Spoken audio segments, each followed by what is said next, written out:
ఈరోజు మన కాన్సెప్ట్ వచ్చేసి గర్ల్స్ అనమాట. అంటే అమ్మాయిల గురించి మాట్లాడదాం.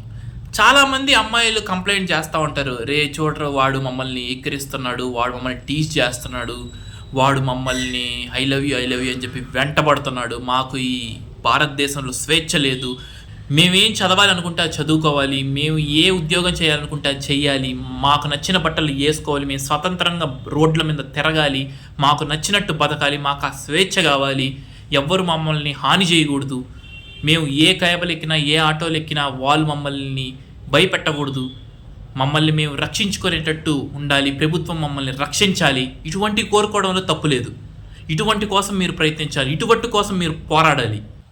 మగాడికి ధీటుగా మీరు బతకాలని కోరుకోవాలి, ప్రతి రంగంలో ముందుండాలి. మేము క్రికెట్ ఆడాలనుకోవాలి, మీరు ఫుట్బాల్ ఆడాలనుకోవాలి, ప్రతి స్పోర్ట్స్ ఆడాలనుకోవాలి. ఇటువంటి స్వేచ్ఛ మీకు కావాలి. మీరు ఎక్కడ తిరిగినా స్వేచ్ఛగా ఇంటికి రాగలగాలి, హ్యాపీగా ఉండాలి, మాకు ఇటువంటి స్వాతంత్రం కావాలి, ఇటువంటి స్వేచ్ఛ మాకు కావాలి అని మీరు కోరుకోవాలి. ఇది రియల్ ఇండిపెండెన్స్ అంటే.